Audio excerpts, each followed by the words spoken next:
1475년 1월 10일 새벽, 바슬루이 계곡은 세상과 단절된 듯 침묵 속에 잠겨 있었습니다. 영하의 추위가 대지를 얼려붙이고 짙은 안개가 계곡 전체를 뒤덮어 불과 20m 앞도 보이지 않았죠. 그 안개 속에서 2만 명의 몰다비아 병사들이 숨을 죽인 채 기다리고 있었습니다. 그들 대부분은 전문 군인이 아니었습니다. 농민, 목수, 대장장이들이었죠. 그런데 그들이 마주하려는 적은 달랐습니다. 계곡으로 밀려 들어오고 있던 것은 12만 명에 달하는 오스만 제국의 대군이었습니다. 콘스탄티노플을 함락시키고 비잔틴 제국을 역사 속으로 지워버린 당시 지구상에서 가장 두려운 군사력을 자랑하던 그 제국 말입니다. 숫자만 보면 이건 전투가 아니었습니다. 학살이었죠. 6대1의 열세, 아니 어쩌면 그 이상이었을 겁니다. 누가 봐도 결과는 뻔했습니다. 몰다비아는 짓밟히고 오스만 제국은 다음 목표인 폴란드와 헝가리로 진격할 것이었습니다. 그런데 그날 단 6시간 만에 일어난 일은 모든 예상을 뒤집었습니다. 4만 5천 명의 오스만 병사가 쓰러졌습니다. 몰다비아 측 손실은 4,500명 10분의 1이었죠. 이건 운이 아니었습니다. 기적도 아니었습니다. 이것은 3년에 걸쳐 설계되고 계산되고 준비된 함정이었습니다. 수학과 공학, 지형과 기후, 그리고 인간 심리가 하나의 방정식처럼 결합된 완벽한 사륙 장치였던 겁니다. 이 전투는 단순한 국지전이 아니었습니다. 이것은 이슬람 제국과 기독교 유럽 사이 마지막 완충지대의 운명이 걸린 싸움이었습니다. 만약 몰다비아가 무너졌다면 오스만의 대군은 곧바로 폴란드와 헝가리로 쏟아져 들어갔을 겁니다. 중앙 유럽 전체가 위험에 처했을 거고 역사의 흐름은 완전히 달라졌을 겁니다. 하지만 그날 계곡에서 일어난 일은 작은 나라의 한 전투가 어떻게 문명 전체의 방향을 바꿀 수 있는지를 보여주었습니다. 그렇다면 어떻게 이런 일이 가능했을까요? 어떻게 2만 명의 농민과 병사들이 눈앞에 12만 명을 6시간 만에 거의 지워버릴 수 있었을까요?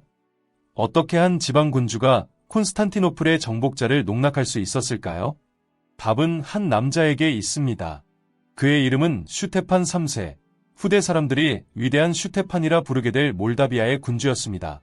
23세의 왕위에 올라 그는 17년 동안 36번의 전투를 치렀고 단 한 번도 지지 않았습니다.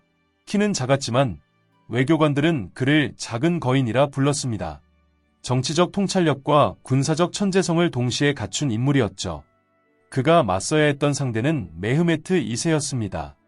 1453년 콘스탄티노플을 함락시키며 천년의 비잔틴 제국을 끝낸 그 술탄 말입니다.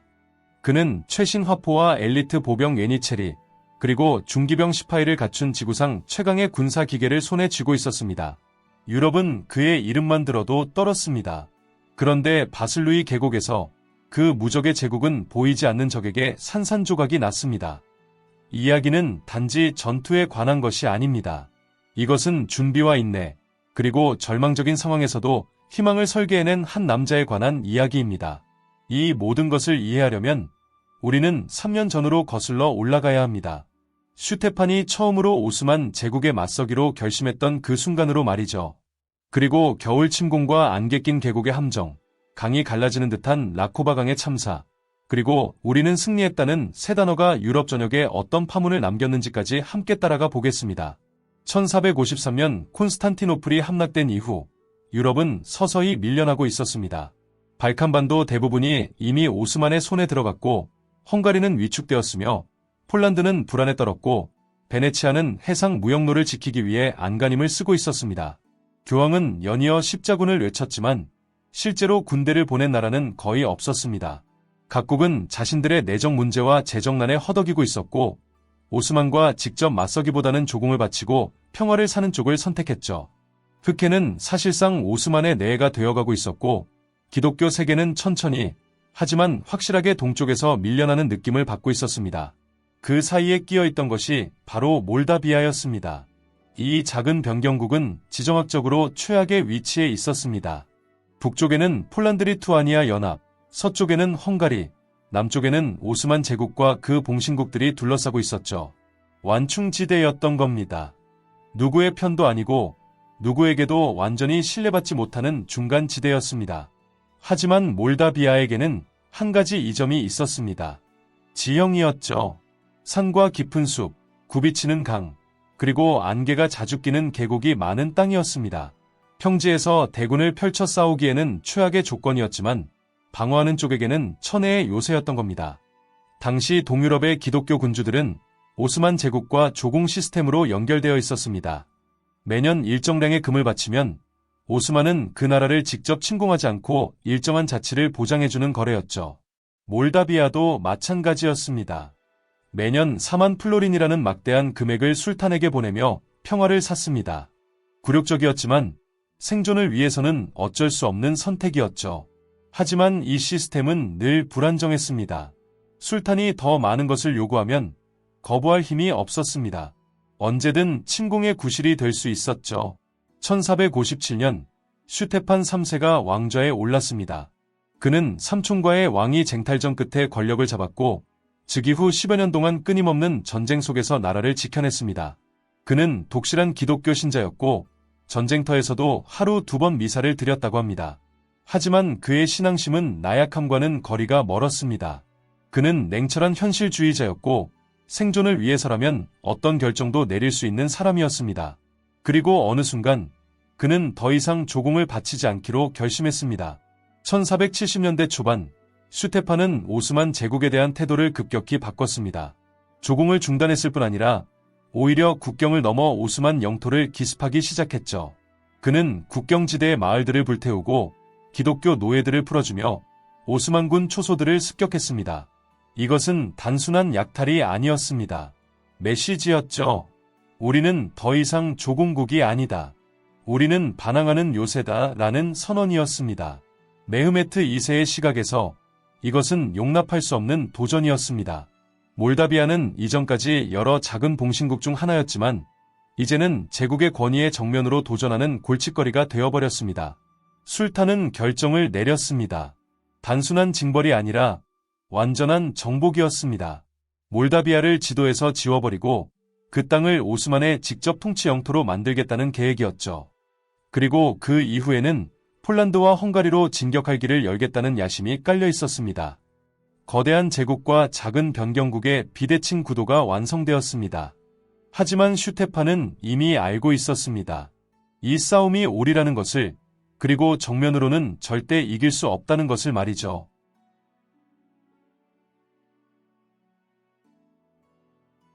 슈테판은 일찍부터 한 가지 사실을 명확히 깨달았습니다. 숫자 싸움에서는 절대로 이길 수 없다는 것이었습니다. 오스만 제국은 수십만의 병력을 동원할 수 있었지만 몰다비아는 전국을 쥐어짜도 2만에서 3만 정도가 고작이었죠.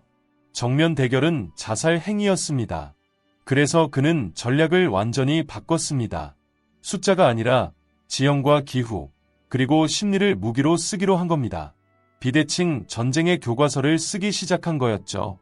그는 3년 동안 전국을 동원해 준비했습니다. 모든 마을에 무기 훈련을 시켰고 농민들에게도 활과 창, 도끼 사용법을 익히게 했습니다. 몰다비아의 성인 남자라면 누구나 최소한의 전투 기술을 갖추도록 만들었죠. 이것은 거의 전국민 예비군화에 가까운 정책이었습니다.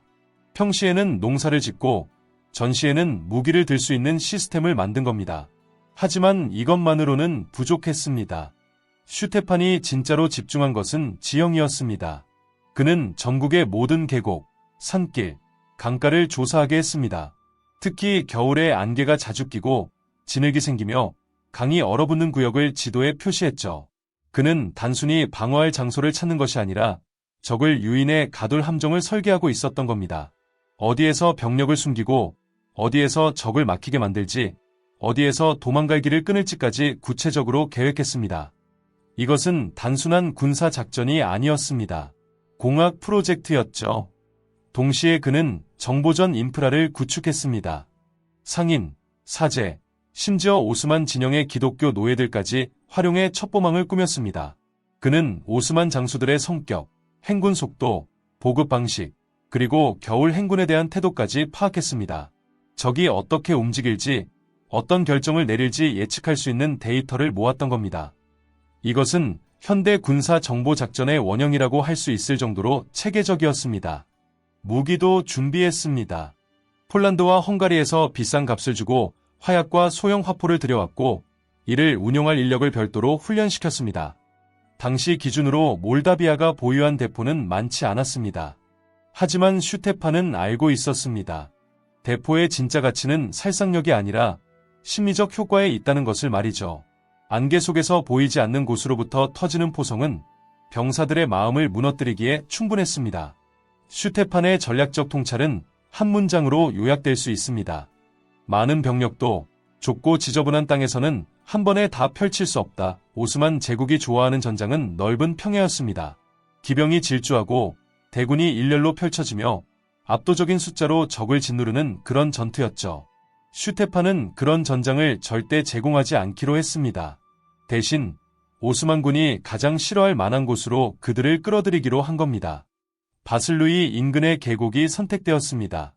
북쪽에서 남쪽으로 약 8km 이어지는 길고 완만한 계곡이었는데 중간중간 세 군데가 극적으로 좁아지는 병목 구간이 있었습니다. 양옆으로는 점점 높아지는 언덕이 있었고 계곡 끝에는 얼어붙은 강과 나무 다리가 있었죠. 대군이 통과하려면 한 방향으로 길게 늘어설 수밖에 없는 구조였습니다. 그리고 무엇보다 중요한 것은 이 계곡이 겨울이면 차가운 공기가 내려앉아 짙은 안개가 오랫동안 머무르는 안개 함정이었다는 점이었습니다. 슈테파는 이곳을 3년 동안 개조했습니다. 개울을 돌려 숨겨진 늪지대를 만들었고 겨울에 사람은 지나갈 수 있지만 말과 중기병은 빠지는 애매한 얼음을 의도적으로 조성했습니다. 눈 아래에 함정 구덩이와 참호를 파고 나무와 눈으로 덮어 표식을 지었습니다. 이런 작업은 몇 달에 걸쳐 진행되었고 병사들 눈에는 단순한 노동처럼 보였습니다. 하지만 실제로는 거대한 수학적 사륙 장치를 만드는 과정이었던 겁니다. 그는 심지어 소리 실험까지 했습니다. 겨울 내내 나팔과 북을 가지고 계곡에서 소리를 시험하며 어디서 불어야 소리가 가장 크게 그리고 가장 멀리 퍼지는지 측정했습니다. 전투 당일 오스만 병사들에게 사방에서 몰다비아군이 밀려오는 것처럼 들리도록 음향 배치를 맞춰둔 것이었죠. 이것은 단순한 전쟁이 아니었습니다. 연극이었고 슈테파는 무대 감독이었습니다. 이 모든 준비가 끝나갈 무렵 소식이 들려왔습니다. 오스만 제국이 대군을 일으켜 북진하고 있다는 것이었죠. 술탄 메흐메트 2세는 술레이만 파사에게 명령을 내렸습니다. 몰다비아를 징벌하고 그 뒤에는 폴란드와 헝가리까지 길을 열어라. 이것은 단순한 징벌 원정이 아니었습니다.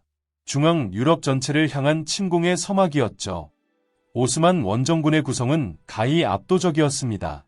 철저히 훈련된 뇌니체리 보병, 오스만 제국의 자랑이자 공포의 대상이었던 중기병 시파이, 수만 명의 아잡이라 불리는 불규칙 보병, 봉신국에서 온 지원군, 그리고 타타르 기병까지 포함되어 있었습니다. 전투병만 10만에서 12만 명이었고 여기에 수송마차, 대포, 식량, 가축, 종군 상인과 노예까지 포함하면 움직이는 도시나 다름없는 규모였습니다. 이 거대한 행렬이 겨울의 발칸반도를 가로질러 북쪽으로 향하고 있었죠. 1474년 12월 오스만 대군은 눈과 진흙 그리고 영하의 추위 속에서 북진을 계속했습니다. 수주에 걸친 행군으로 군마들이 지치기 시작했고 병사들의 사기도 떨어지고 있었습니다. 더군다나 이들 중 상당수는 이미 슈코데르 포위전에 참전했던 병력이었습니다. 여러 달째 전쟁 중이었던 병사들이었죠. 피로가 쌓이고 있었습니다. 하지만 오스만 장수들은 자신만만했습니다. 숫자가 압도적이었으니까요. 몰다비아 따위는 며칠 안에 짓밟을 수 있다고 생각했습니다. 그런데 이상한 일이 벌어지기 시작했습니다. 슈테파는 오스만군의 예상 진로를 따라 80km 안에 모든 마을에 명령을 내렸습니다. 스스로 곡식을 불태우고 우물에 독을 풀고 가축과 사람들을 숲속으로 빼돌리라고요. 초토화 작전이었습니다. 오스만 척후병들이 마을에 도착했을 때 그들이 본 것은 텅 빈 집들과 타다 남은 잿뿐이었습니다. 식량을 구할 수 없었죠. 보급선은 이미 길게 늘어져 있었고 겨울이 깊어질수록 상황은 악화되었습니다. 숫자를 명확히 해두겠습니다. 오스만 측은 10만에서 12만 이상, 그중 정예병만 수만 명이었습니다. 몰다비아 측은 정규병, 보야르 사병, 국경전사, 그리고 폴란드에서 온 용병까지 합쳐도 2만 내외였습니다. 6대1, 혹은 그 이상의 열세였죠. 숫자만 보면 싸울 필요조차 없는 일방적인 전투처럼 보였습니다. 하지만 슈테파는 숫자로 싸우지 않을 작정이었습니다. 밤마다 이상한 일들이 벌어졌습니다. 멀리서 전쟁 나팔 소리가 들려왔고 북소리가 울렸습니다. 숲속에서 작은 습격대가 나타났다 사라지기를 반복했죠. 오스만 병사들 사이에 소문이 퍼지기 시작했습니다. 악마 같은 몰다비아인들이 안개 속에서 나와 우리를 노리고 있다는 식의 이야기였습니다. 실제로 피해는 크지 않았지만 심리적 압박은 컸습니다. 밤에 잠을 제대로 잘 수 없었고 언제 어디서 공격이 올지 알 수 없었죠. 슈테파는 심지어 가짜 정보까지 흘렸습니다. 일부러 보낸 탈영병이 오스만 진영에 들어가 이야기를 퍼뜨렸습니다. 몰다비아 군대가 이미 북쪽으로 도망쳤다는 거짓말, 내부에 반란이 일어나고 있다는 소문 등이었죠. 술레이만 파샤는 이 정보를 어느 정도 믿었던 것 같습니다. 그는 겨울이 더 심해지기 전에 빨리 끝내야 한다고 생각했고 행군 속도를 높였습니다. 지친 병사들을 더 재촉한 겁니다. 슈테판의 심리전은 완벽하게 작동하고 있었습니다. 오스만 대군은 지치고 굶주리고 불안한 상태로 스스로 함정 속으로 걸어 들어가고 있었습니다. 바슬루이 계곡은 북쪽에서 남쪽으로 약 8km 이어지는 길고 완만한 골짜기였습니다. 하지만 완만하다는 것이 쉽다는 뜻은 아니었죠. 세 군데에 극적으로 좁아지는 병목 구간이 있었고 양옆으로는 점점 높아지는 언덕이 계곡을 감싸고 있었습니다. 계곡 끝에는 얼어붙은 강과 나무 다리가 있었는데 대군이 통과하려면 한 방향으로 길게 늘어설 수밖에 없는 구조였습니다. 이것은 자연이 만든 병목 함정이었고 슈테파는 이것을 더욱 치명적으로 만들어 두었습니다. 슈테파는 방어선을 3단계로 설계했습니다. 첫 번째 선은 경량 기병과 궁수들이었습니다. 이들의 역할은 적 선봉을 유인하고 괴롭히는 것이었죠. 적을 화나게 만들어 더 깊이 들어오게 하는 미끼였습니다. 두 번째 선은 계곡 양옆 언덕에 숨은 보병, 궁수, 그리고 초기 화승 총병들이었습니다. 이들은 좁아지는 구간에서 집중 사격을 담당했죠. 세 번째 선은 계곡 끝에 중장기병과 예비병, 그리고 강 근처에 매복한 부대들이었습니다. 이것은 마지막 도살장이었습니다. 슈테판이 헝가리에서 사들인 8문의 대포는 언덕과 숲 사이의 위장에 배치되었습니다. 실제 살상력도 중요했지만 진짜 목적은 따로 있었습니다. 안개 속에서 보이지 않는 곳으로부터 터지는 포성 그 자체가 심리적 붕괴를 유도할 것이라는 계산이었죠. 공포는 보이지 않을 때 더 커집니다. 슈테판은 그것을 알고 있었습니다. 그는 물기를 받고 특정 지역에 얕은 늪을 만들었습니다. 표면만 얼게 해서 사람은 조심스럽게 지나갈 수 있지만 무거운 갑옷을 입은 기병과 말이 밟으면 얼음이 깨지도록 설계했죠. 함정 구덩이도 파놓았는데 깊지는 않았지만 발목과 다리를 부러뜨리기에는 충분했습니다. 진영을 무너뜨리는 것이 목적이었습니다. 한 사람이 넘어지면 뒤에 있던 사람들이 줄줄이 넘어지도록 만든 겁니다. 소리 실험은 특히 흥미로운 부분이었습니다. 슈테판은 겨울 내내 나팔과 북을 가지고 계곡 이곳저곳에서 소리를 시험했습니다. 어디서 불어야 소리가 가장 크게 퍼지는지, 어디서 북을 치면 메아리가 여러 방향에서 들리는 것처럼 느껴지는지 측정했죠. 전투 당일 오스만 병사들에게는 사방에서 몰다비아군이 밀려오는 것처럼 들릴 예정이었습니다. 실제로는 같은 부대가 반복해서 소리를 내는 것이었지만 안개 속에서는 구분할 수 없었습니다. 전투 전날 저녁, 슈테판은 병사들을 모았습니다. 그는 말했습니다. 우리는 숫자로 싸우지 않는다. 이 땅과 함께 싸운다. 이것은 단순한 연설이 아니었습니다. 슈테판은 병사들에게 새로운 정체성을 부여하고 있었던 겁니다. 그들은 더 이상 약한 농민이 아니었습니다. 산과 숲, 안개와 강을 조종하는 주인이었죠. 이 땅은 그들의 것이었고 그들은 이 땅의 일부였습니다. 적들은 이방인이었고 이 땅은 이방인을 거부할 것이었습니다. 슈테판은 또한 도덕적 정당성을 부여했습니다. 우리가 지면 가족이 노예로 끌려간다. 우리가 이기면 이 땅은 계속 우리 아이들에게 남는다. 이것은 매우 개인적인 동기부여였습니다. 추상적인 국가나 종교가 아니라 구체적인 가족과 고향이었죠. 이것은 이후 벌어질 잔혹한 수준의 전투를 가능하게 한 심리적 토대였습니다. 그들은 단순히 명령에 따라 싸우는 것이 아니라 자신들의 모든 것을 지키기 위해 싸우고 있었던 겁니다. 그날 밤, 계곡은 조용했습니다. 눈이 내리고 있었고 짙은 안개가 계곡을 가득 채우기 시작했습니다. 숲속의 숨은 병사들, 얼어붙은 강 밑으로 흐르는 물, 눈에 덮인 함정들, 언덕 위에 위장된 대포들. 모든 것이 준비되어 있었습니다.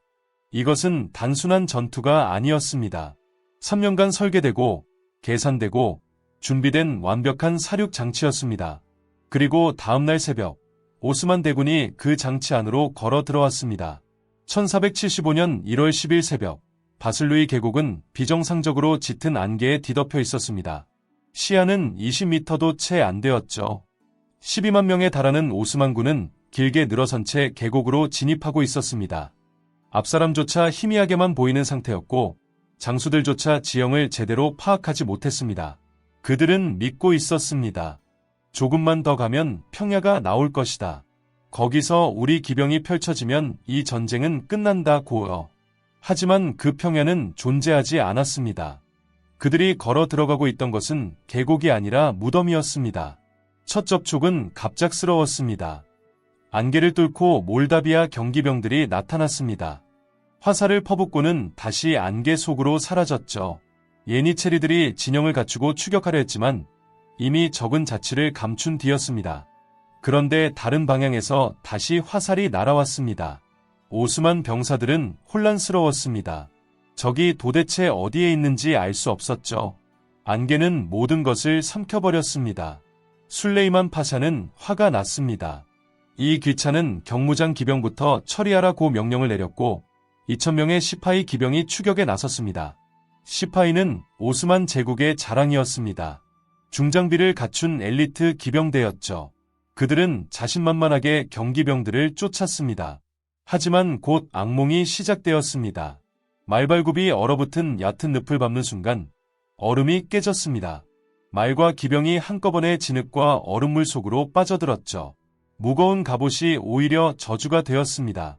빠져나올 수 없었습니다. 언덕 위에서 내려다보던 몰다비아 궁수들이 사격을 시작했습니다. 빠져있는 기병들을 향해 화살이 반복적으로 쏟아졌습니다. 이것은 전투가 아니었습니다. 처형이었죠. 짧은 시간 안에 오스만 최정예 기병대 한 덩어리가 사라졌습니다. 그러나 본대는 여전히 상황을 몰랐습니다. 안개 때문에 앞에서 벌어진 참사가 뒤까지 전달되지 못했죠. 병력은 계속 좁아지는 계곡으로 진입했고 병목 지점에 점점 압축되기 시작했습니다. 앞줄 병사들이 갑자기 사라졌습니다. 함정 구덩이에 빠진 겁니다.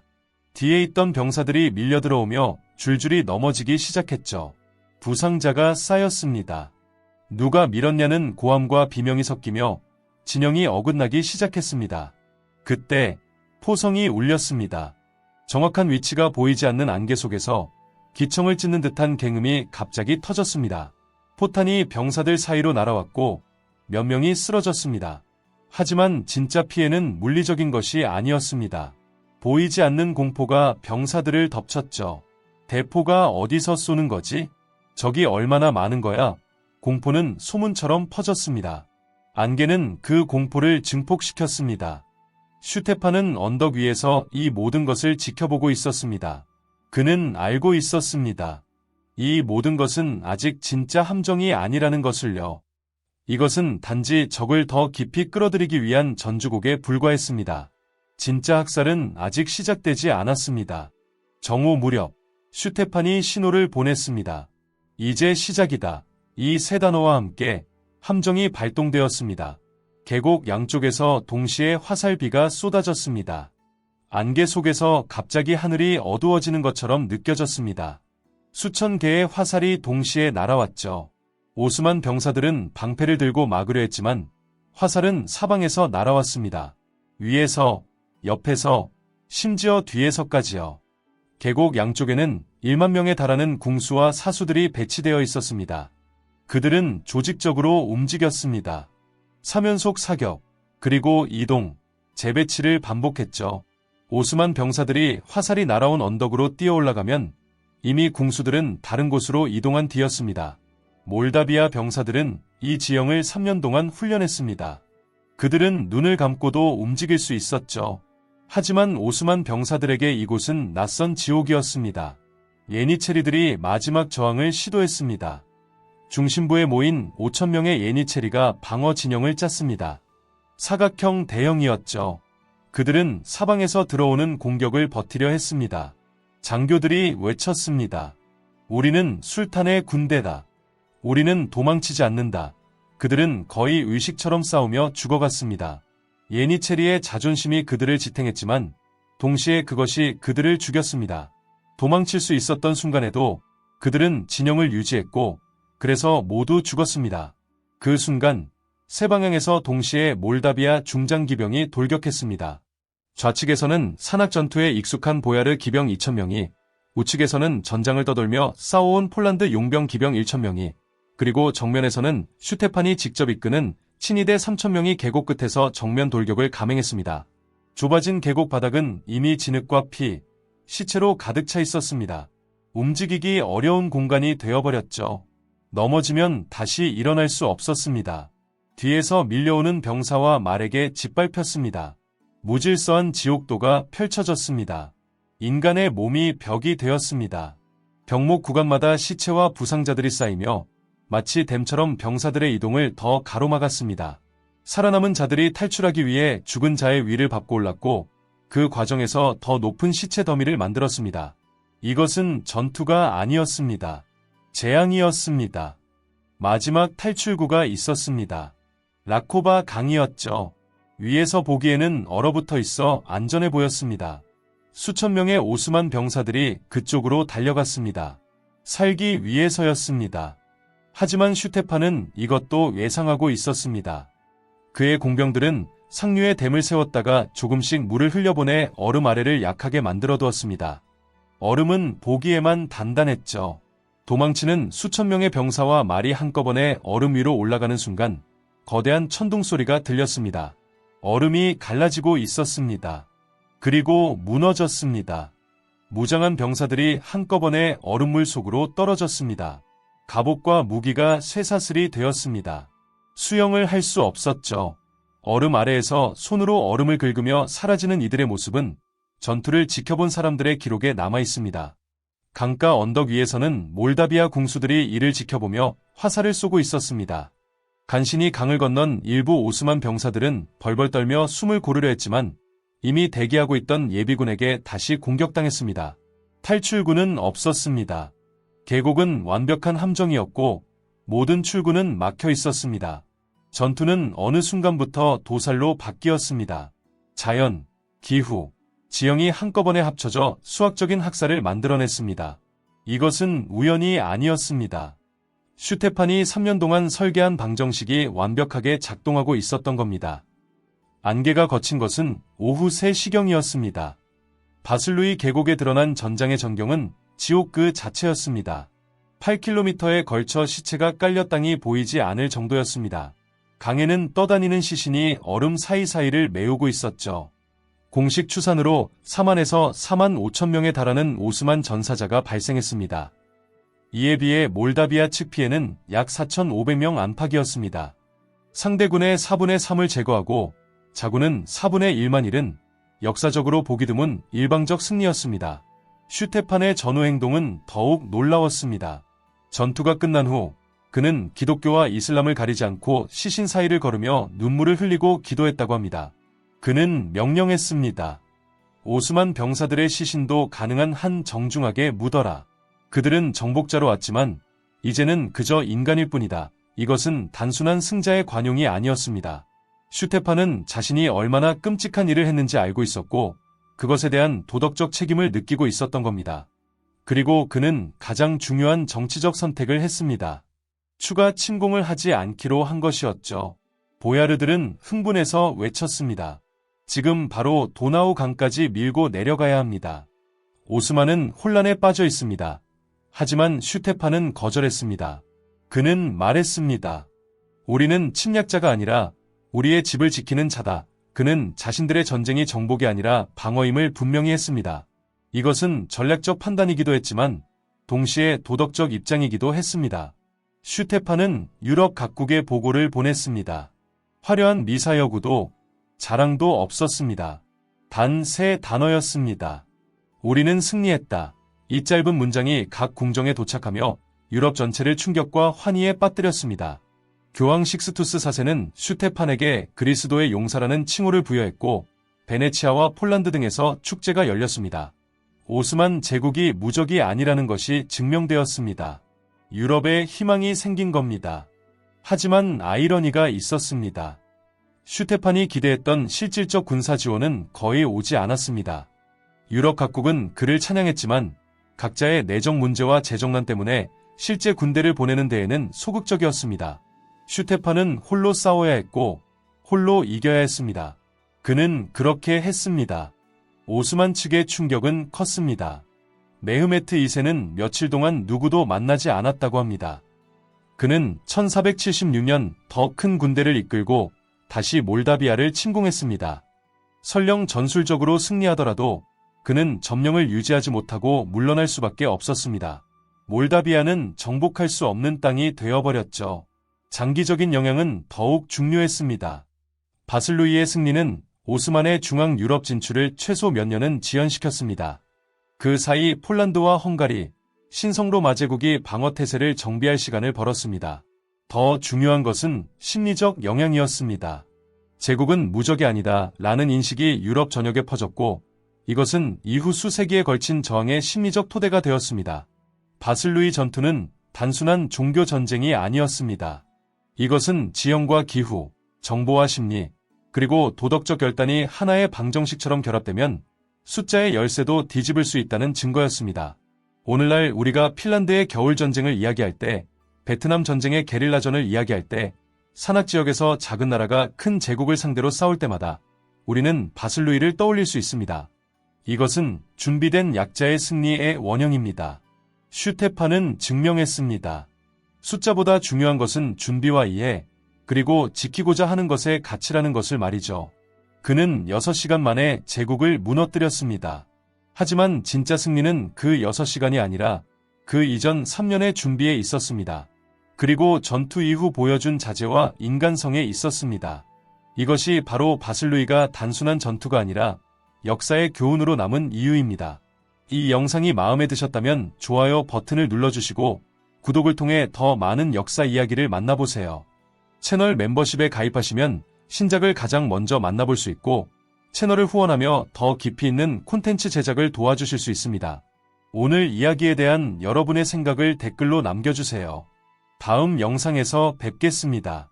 슈테판이 전투를 준비하는 3년 동안 그가 가장 집중했던 것 중 하나는 병사들의 심리적 훈련이었습니다. 숫자적 열쇠를 알고 있는 병사들이 어떻게 두려움을 극복할 수 있을까요? 그는 독특한 방법을 고안했습니다. 매주 한 번씩 그는 병사들을 계곡으로 데려가 안개 속에서 훈련을 시켰습니다.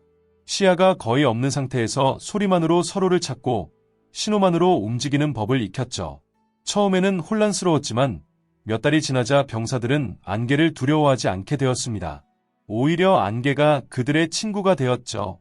적들에게는 저주이지만 몰다비아 병사들에게는 보호막이었던 겁니다. 슈테판은 또한 정보 수집에 엄청난 자원을 투입했습니다. 그는 오스만 제국 내부에 깊숙이 침투한 첩보망을 운영하고 있었는데 이것은 단순히 군사 정보만을 수집하는 것이 아니었습니다. 그는 술레이만 파샤라는 인물 자체를 연구했습니다. 어떤 성격인지, 어떤 전투 스타일을 선호하는지, 부하들을 어떻게 대하는지, 심지어 개인적인 약점까지 파악했죠. 슈테판이 알아낸 것은 술레이만이 공격적이고 자신만만한 지휘관이라는 점이었습니다. 그는 빠른 승리를 선호했고 지루한 포위전이나 장기전을 싫어했습니다. 이것은 중요한 정보였습니다. 슈테판은 술레이만이 조급함 때문에 함정에 빠질 것이라고 예측할 수 있었던 겁니다. 또 다른 흥미로운 준비 과정은 보급 시스템의 혁신이었습니다. 슈테판은 알고 있었습니다. 겨울 전투에서 가장 중요한 것은 병사들을 따뜻하고 배부르게 유지하는 것이라는 점을요. 그는 계곡 주변 숲속 곳곳에 비밀 보급 창고를 만들었습니다. 마른 장작, 건조 식량, 예비 화살과 무기, 심지어 교체용 옷까지 준비해두었죠. 전투 중에도 병사들은 교대로 이 창고들을 이용해 몸을 녹이고 식사를 할 수 있었습니다. 반면 오스만군은 긴 보급선에 의존해야 했고 초토화 작전 때문에 현지에서 식량을 구할 수도 없었습니다. 추위와 배고픔은 전투가 시작되기도 전에 이미 오스만 병사들의 사기를 갉아먹고 있었던 겁니다. 슈테판의 전술적 천재성은 지형 활용에서도 드러났습니다. 그는 단순히 자연 지형을 이용한 것이 아니라 지형 자체를 변형시켰습니다. 계곡의 특정 구간에서 그는 나무들을 베어 쓰러뜨렸는데 완전히 치우지는 않았습니다. 대신 눈으로 덮어서 보이지 않게 만들었죠. 오스만 기병이 그 위를 지나가려면 말발굽이 나무 사이에 끼거나 넘어지도록 설계한 겁니다.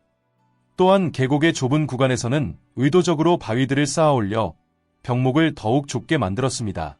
위에서 보면 자연스러운 지형처럼 보였지만 실제로는 인공적으로 만든 장애물이었죠.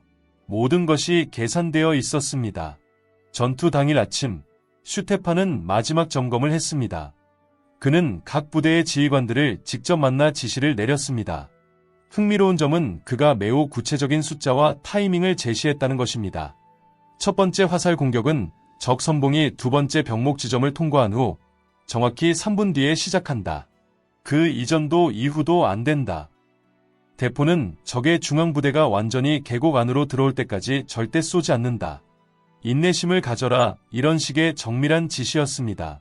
이것은 즉흥적인 전투가 아니었습니다. 오케스트라의 연주처럼 모든 것이 정해진 시간표에 따라 움직이도록 설계되어 있었던 겁니다. 오스만군 내부에서는 전투 전날부터 이미 불길한 징조들이 포착되고 있었습니다. 병사들 사이에서 악몽에 대한 이야기가 돌았습니다. 여러 병사들이 비슷한 꿈을 꾸었다고 했죠. 안개 속에서 길을 잃고 보이지 않는 적에게 쫓기는 꿈이었습니다. 일부 장교들은 이것을 나쁜 징조로 받아들였지만 술레이만 파사니를 미신으로 치부했습니다. 하지만 병사들의 심리 상태는 이미 흔들리고 있었습니다. 초토화된 마을들, 밤마다 들려오는 이상한 소리들, 그리고 사라지는 척후병들. 이 모든 것이 쌓여 보이지 않는 압박감을 만들어내고 있었던 겁니다. 전투가 한창일 때 계곡 안에서는 시간 감각이 완전히 사라졌습니다. 안개 때문에 태양도 보이지 않았고 끊임없이 쏟아지는 화살과 함성, 비명 속에서 병사들은 이것이 얼마나 오래 지속되고 있는지 알 수 없었습니다. 어떤 오스만 병사들은 나중에 증언하기를 자신들이 최소 하루는 싸운 것 같았다고 했습니다. 하지만 실제로는 6시간이었죠. 이 시간의 왜곡은 공포가 만들어낸 것이었습니다. 인간의 뇌는 극도의 스트레스 상황에서 시간을 다르게 인식합니다. 몰다비아 병사들도 긴장했지만 그들은 최소한 자신들이 어디에 있는지 무엇을 해야 하는지 알고 있었습니다. 하지만 오스만 병사들은 완전한 혼돈 속에 있었죠. 예니체리들의 최후는 특히 비극적이었습니다.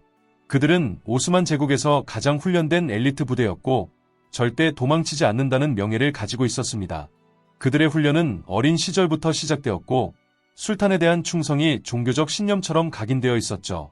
그래서 사방에서 화살이 쏟아지고 동료들이 하나씩 쓰러져도 그들은 진영을 유지했습니다. 몰다비아 궁수들조차 이것을 보며 놀라움과 동시에 두려움을 느꼈다고 합니다. 저들은 인간인가, 기계인가? 하지만 결국 그들도 쓰러졌습니다. 명예가 그들을 지켜주지 못했습니다. 오히려 명예가 그들을 죽였던 겁니다. 라코바강에서 벌어진 참사는 전투에서 가장 끔찍한 장면이었습니다. 얼음이 깨지면서 만들어진 거대한 구멍에 수백 명이 한꺼번에 떨어졌고 그들이 만든 파도가 다시 얼음을 깨뜨리며 연쇄 반응을 일으켰습니다. 일부 병사들은 얼음 가장자리를 붙잡으려 했지만 무거운 갑옷 때문에 힘을 쓸 수 없었습니다. 더 끔찍한 것은 얼음 밑으로 떠내려간 사람들이었습니다. 그들은 얼음 아래에서 햇빛을 볼 수 있었지만 빠져나갈 구멍을 찾을 수 없었죠. 몇몇은 얼음을 주먹으로 치며 탈출하려 했지만 소용없었습니다. 강가에 있던 몰다비아 병사들조차 이 광경을 보며 침묵했다고 합니다. 이것은 승리의 환호가 아니라 전쟁의 참혹함을 마주하는 순간이었습니다. 전투 후 며칠 동안 바슬루이 계곡에서는 이상한 고요가 지속되었습니다. 몰다비아 병사들은 시신을 수습하고 묻는 작업을 했는데 이것은 엄청난 노동이었습니다. 45,009의 시신을 처리하는 것은 상상할 수 없는 작업량이었죠. 슈테판은 병사들에게 각자 십자가나 이슬람 표식을 세우도록 했습니다. 적이었지만 그들도 누군가의 아들이고 아버지였다는 것을 인정한 겁니다. 이 장면은 전투의 승리만큼이나 강력한 메시지를 담고 있었습니다. 슈테판은 야만인이 아니었습니다. 그는 문명을 지키기 위해 싸운 사람이었고 그 문명에는 적에 대한 존중도 포함되어 있었던 겁니다.